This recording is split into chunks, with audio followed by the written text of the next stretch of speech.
bienvenue pour cette première date de naissance qui est le 11 novembre 1997, décortiquée avec le tarot de Marseille. Alors tout d'abord, merci d'être ici. Pense à t'abonner, à cliquer sur j'aime et à me proposer une date de naissance pour les prochaines vidéos. C'est parti pour l'introduction et l'explication. Alors, au travers de nos chiffres, nous sommes venus explorer un chantier qui sont des informations supplémentaires quant à la connaissance de soi. Chaque nombre va situer l'œuvre que l'on a à réaliser dans ce monde. Ceux qui ne cherchent pas à se réaliser seront ballottés par les événements. D'autres n'en auront pas vraiment conscience, mais pourtant sont portés par une éthique et certaines valeurs qui feront qu'ils vont réaliser des choses, qui vont honorer la vie sans savoir qu'ils sont venus pour ça. Et certains réaliseront en conscience pourquoi ils sont venus, mettront l'accent dessus et le développeront. Alors toutes les difficultés que l'on rencontre sont là pour nous parler de déséquilibre que l'on porte en empreinte émotionnelle. Elles agissent dans nos vies. Et les pistes que l'on a pour retrouver notre équilibre sont nos dates de naissance. La découpe de ta date de naissance va apporter des précisions sur tes anciennes façons de penser. Et à partir de là, ça te permet progressivement à la fois d'accepter pour toi ce qui a été difficile et en même temps de faire ce qu'il faut pour te remettre dans l'alignement de la lumière et ta vérité profonde. Le jour de naissance, à quoi ça correspond? Le jour, donc, c'est ce qu'on appelle son nœud de vie. Il représente le passé, c'est-à-dire les vies d'avant celle-ci. Notre jour de naissance, c'est une introduction, une entrée dans la matière. C'est ce qui paralyse l'être et c'est ce qu'il est venu regarder en face. C'est le travail qu'on a à faire et ce que nous sommes tenus de transcender dans tous les plans, dans toutes les dimensions. Tant que l'on ne comprend pas, nous serons amenés à le revivre sans cesse dans l'aspect sombre de ce chiffre. Ensuite, le mois de naissance, il représente ton programme d'âme, le présent à incarner. À la naissance, nous ne sommes pas encore cette force. Par contre, toute notre vie, on va tendre à l'être. Tu vas donc faire l'apprentissage de ce symbole sous tous les aspects pour atteindre ce but. Tu es invité à devenir ce symbole vivant et n'oublie jamais que tu as ton libre arbitre. Ensuite, en énergie, réaliser l'année de naissance, c'est aboutir à l'objectif de cette incarnation. Les deux premiers chiffres concernent une majorité de personnes, le 19, c'est ceux qui sont nés dans les années 1900. Eh bien, 1900, ça parle du masculin qui a dominé le féminin. Quelque part dans cette incarnation, on porte le poids du masculin et à quel point il a été lourd. Ensuite, les deux derniers chiffres expriment un regard à identifier et à exprimer pour la résolution de cette vie. C'est vraiment une connexion à mon essence profonde. Et puis, l'addition de ta date de naissance, ici, elle va se faire à la verticale. Cela va te donner les clés de compréhension de ta vie. C'est aussi ta contribution à la vie, ton chemin de vie, ta manière d'apporter ton service à la vie. Et donc, ce chiffre indique le regard juste qui dénouera toutes les complexités de nos vies et nous invite à déloger tous nos déséquilibres. Alors, la date de naissance est donc indiquée sur la vidéo. Et donc, prends le temps d'analyser, de noter ce que tu as à noter par rapport au jour, au mois, à l'année et à toute l'addition de ta date pour retenir vraiment les clés qui te parlent le plus et qui te permettront de transcender tout ça. Alors là, on est sur le 11 novembre 1997 et merci à cette personne de m'avoir confié sa date de naissance. Eh bien, le 11 novembre 1997, alors déjà, 11, c'est quand même fort parce qu'on a 2 fois 11 et puis on a donc 2, parce que 11, c'est 1 plus 1 et donc 1, c'est le battleur et en fait, il faut décortiquer tout ça. Ensuite, il y a le 1997. tout calculé, ça fait 26 et donc c'est le chiffre 8. Et puis, quand on calcule en fait le 11 et le 1997, on arrive à 2019. 2019 qui est égal à 12 et 12 qui est égal à 3. Donc, on va faire dans l'ordre la présentation. On va déjà commencer par le 11 et on l'a 2 fois. On l'a pour le jour et pour le mois. Donc, c'est vraiment très, très puissant. Donc, je vais déjà présenter le 11 en jour et en mois, et puis ensuite le 2 en jour et en mois, puisque c'est additionné. Donc, 11 jours et mois.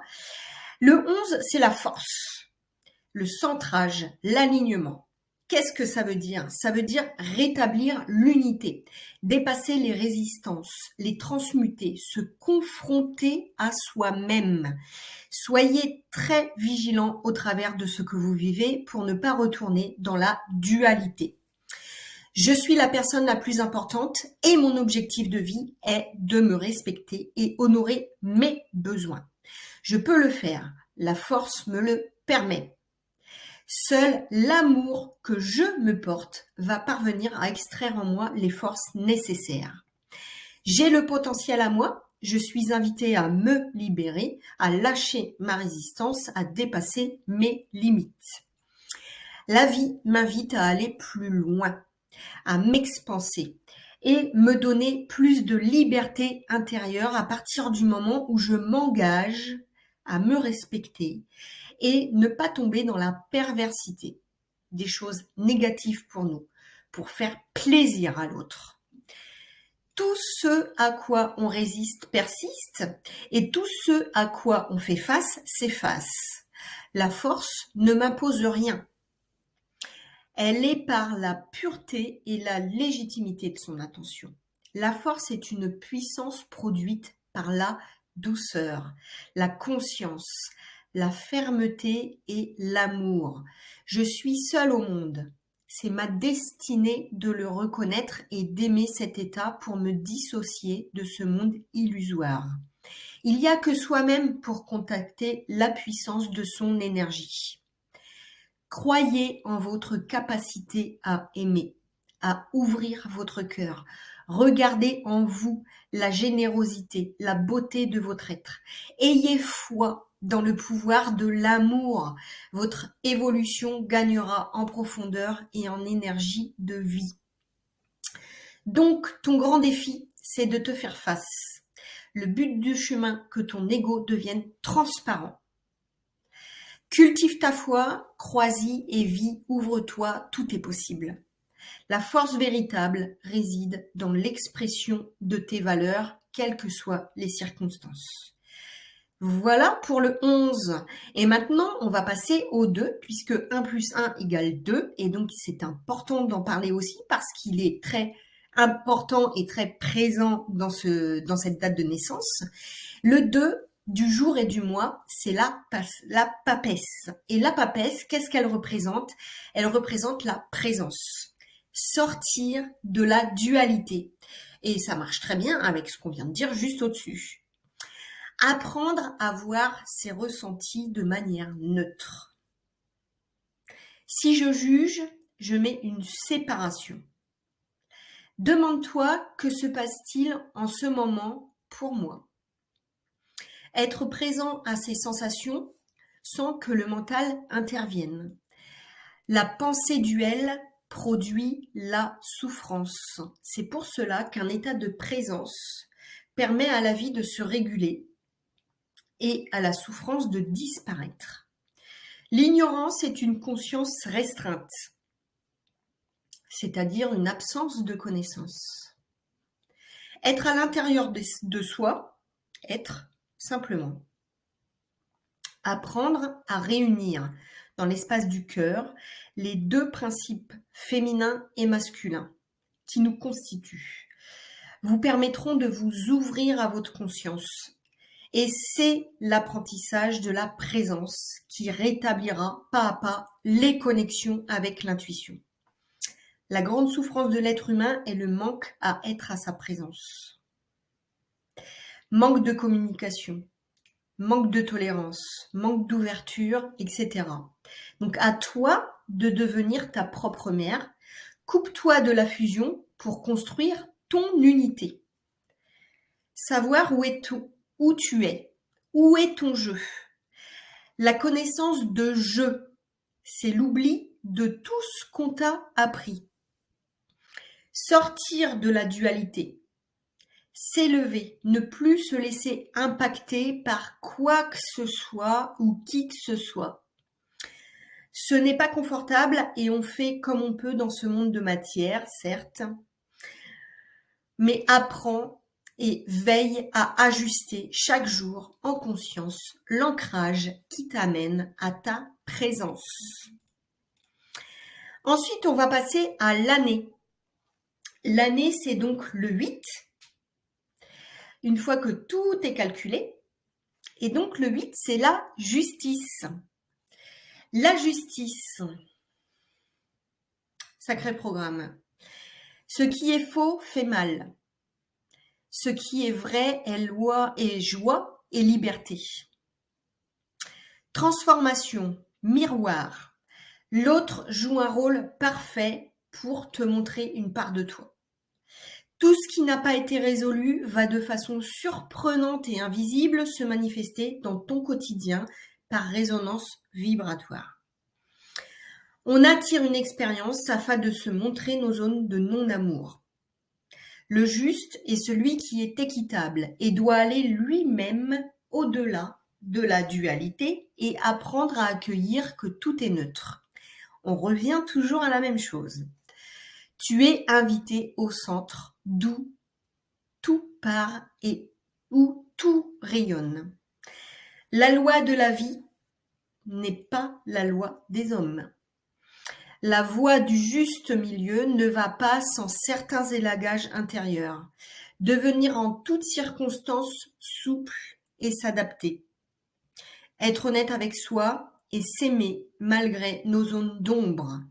Les accepter, elles font partie de nous. Introspection permanente. Aime ce que tu vois et ne te juge jamais. Ensuite, on est au 12. Au 12, ton chemin de vie. Et ton chemin de vie, c'est le pendu. Alors, c'est sûr que ce nom-là, ça donne pas envie, c'est pas très glamour, mais pourtant, il est très, très, très intéressant. C'est le détachement. Le détachement est le pilier de notre liberté. Le fait de nous détacher ne signifie pas que plus rien n'a d'importance, mais au contraire, c'est apprendre à aimer et à nous engager sans générer en nous un profond chaos interne en cas d'éloignement ou séparation et en oubliant la nécessité de posséder pour être heureux. Se libérer de nos rigidités pour laisser la place à de nouvelles possibilités. Confiance, écoute intérieure, centrée sur le présent. Il t'est demandé d'arrêter les cogitations mentales afin d'entendre la guidance du cœur. Savoir abandonner sa volonté personnelle, guérir tes blessures d'abandon pour poursuivre ton itinéraire. Nous accordons aux choses les valeurs qui nous attachent. En regardant le monde à l'envers, on se crée une vision différente. Prends le chemin de la légèreté, de l'humour. Nul être nous appartient. Chaque personne suit sa destinée. Pour se détacher, couper les liens négatifs et aliénants, sauf celui qui t'unit à la conscience, à ton corps. Ton corps a besoin d'amour, de respect, de considération, d'alimentation vivante, équilibrée, d'activité physique modérée, de méditation. Et toi, seul peut lui amener tout ça, personne d'autre. N'oublie pas, attacher, c'est retenir. Accepter la vie telle qu'elle est, la non-acceptation ferme le cœur. Donc accepter tout ce qui est, est. Laisse-toi guider en confiance durant le temps de l'épreuve. Le pendu représente le ou les sacrifices que chacun doit vivre pour évoluer. C'est donc le centrage et la présence. Vivre et agir selon ton intuition. Confiance en soi, écoute intérieure. Voilà ce que c'est que le pendu. Et maintenant, on va passer au 3, parce que tout simplement, eh bien, 2 plus 1, ton chemin de vie, c'est égal à 3. Et donc, c'est ton chemin de vie ajouté, je dirais même. Et il représente l'impératrice. Et l'impératrice, c'est quelque chose. C'est prendre soin du mot avec l'impératrice. C'est l'arcane du pouvoir créateur par le verbe. Tu es un être de conscience. La vibration que tu mets dans ton intention du verbe qui actionne la voix. Son que tu envoies dans l'univers et devient un nouveau programme de vie qui va trouver écho auprès de l'univers. Tout ce que tu envoies dans l'univers te revient, en positif comme en négatif, même tes pensées, même les pensées que tu as vis-à-vis de toi. La pensée, c'est très important. C'est donc là, on te demande de penser en conscience. La parole exprime, dis ce que tu penses en conscience. L'action, fais ce que tu dis. Ta tête, ton cœur et ton ventre, c'est être connecté avec les trois. Donc, tu es le canal de l'énergie créatrice de ta propre vie. Tu es la créatrice à 100% de ce que tu vis. Notre forme pensée nous influence dans tous les secteurs de notre vie. On ne cesse d'en créer inconsciemment. La qualité de nos pensées génère des ondes électromagnétiques et le ressassement mental est la lumière inversée. Et donc, c'est un bon moyen pour se désaxer. D'où l'importance de vivre dans l'instant présent et d'être en présence et d'être conscient de ce que l'on pense, de ce que l'on dit, de ce que l'on fait et que les trois soient bien alignés. Voilà, c'était le 11 novembre 1997. Je suis vraiment ravie de vous avoir présenté cette date. J'espère que toutes les personnes nées ce jour-là et cette année-là me feront un retour et seront ravis. Et si à votre tour vous êtes intéressé et que vous voulez que je décortique votre date de naissance et que je vous la présente ici, eh bien avec grand plaisir, vous m'envoyez un message. Vous avez mon adresse mail en dessous de la vidéo dans les commentaires. Et puis si vous êtes né le 11 novembre 1997 et que vous avez envie d'avoir ce chemin de vie expliqué mais par écrit pour vraiment l'avoir avec vous et en support, eh bien je me ferai un grand plaisir de vous l'envoyer moyennant un certain coût pour les coûts de la préparation et de l'envoi. Merci en tout cas de votre écoute. Merci pour vos j'aime, vos commentaires et vos abonnements. Et je vous dis à très très bientôt pour une nouvelle date de naissance décortiquée avec le Tarot de Marseille.